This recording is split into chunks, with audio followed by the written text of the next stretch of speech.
Pemirsa, untuk diketahui perjuangan Mintarsi Abdul Latif untuk mendapatkan haknya masih terus dilakukannya, dan belum lama ini Mintarsi Abdul Latif menyatakan telah melayangkan laporan kepolisian terkait dugaan tindak pidana pemalsuan akta atau penggelapan saham ke Bareskrim Mabes Polri.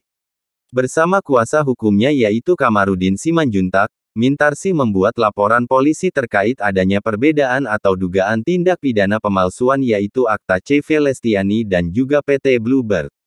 Perlu diketahui upaya Mintarsi untuk mendapatkan haknya, sudah bertahun-tahun dilakukannya, bahkan Mintarsi pun mengaku tidak gentar juga ketika dalam sidang gugatan PT Bluebird terhadap mantan Direktur PT Bluebird Taksi Mintarsi Alatif yang pernah digelar di Pengadilan Negeri Jakarta Selatan, sebab Mintarsi berada di posisi yang benar.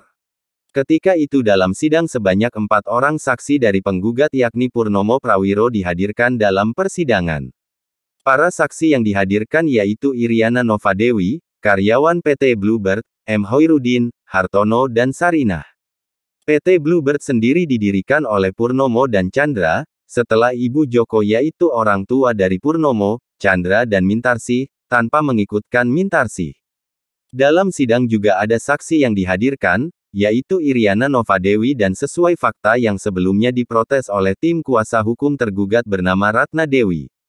Karena Iriana adalah sekretaris Purnomo yang merupakan pihak berperkara dalam kasus tersebut. Namun, tim kuasa hukum penggugat tetap bersikukuh bahwa saksi harus dihadirkan selaku karyawan. Dari keterangan Mintarsi Abdul Latif mengungkapkan adanya inkonsistensi fakta dalam persidangan tersebut. Di antaranya yakni tindak pidana yang dilaporkan yang sudah dilaporkan ke polisi namun tidak dilanjutkan. Dirinya pun mengaku terlalu sering dipojokkan dalam perkara ini. Terlalu sering banyak rekayasa. Ini aneh, saya sebagai pemegang saham tapi tak bisa masuk gedung. Juga ada keputusan tapi tanpa rapat umum pemegang saham. Saya ingin melihat berapa jumlah deposito saja tidak boleh. Sekarang yang menjadi saksi itu adalah anak buahnya Purnomo semua, keluh Mintarsi. Kasus ini bermula saat Mintarsi yang juga memiliki saham di perusahaan tersebut dinyatakan telah mengundurkan diri dari PT Bluebird Taksi yang dimiliki oleh Purnomo Prawiro. Padahal, meski telah mundur dari jajaran direksi PT Bluebird Taksi, dirinya tidak pernah melepas kepemilikan saham di perusahaan taksi tersebut. Mintarsi memiliki sepertiga saham mayoritas di CV Lestiani atau setara 15% saham di PT Bluebird Taksi. CV Lestiani sendiri diketahui memiliki 45% saham di PT Bluebird Taksi. Berikut keterangan terkini dan harapan Mintarsi Abdul Latif untuk penegakan hukum berkeadilan untuk Indonesia yang lebih baik lagi. Bareskrim, dan waktu itu sudah saya berikan semua bukti. Jadi semua bukti asli saya perlihatkan, lalu fotokopi saya berikan. Dan di situ mulai saya beberkan, mulai awal sampai akhir, dan terkena pasal 266, 372, dan 374. Hubungannya adalah dengan masalah awal, di mana saya keluar sebagai pengurus. Tapi kenapa kok harta saya dihilangkan? Jadi bagi saya itu soalnya tidak masuk akal. Tapi sekarang notaris yang membuat akte itu pada saat dipanggil oleh Pak Kamarudin mengatakan sebetulnya harta saya tetap ada. Dengan perkataan seharusnya saya tetap sebagai peseiro, bukan saya akhirnya semua habis hanya karena saya mundur sebagai pengurus. Lalu semua saya berikan bukti bahwa bagaimana permintaan saya untuk hanya keluar dari pengurus.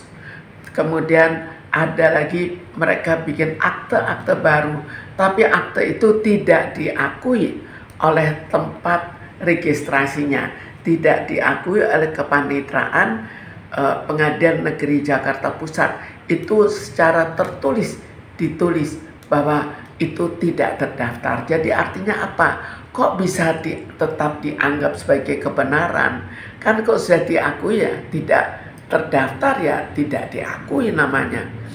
Demikian juga mereka pindah lagi dari peseiro komanditer menjadi persoalan terbatas.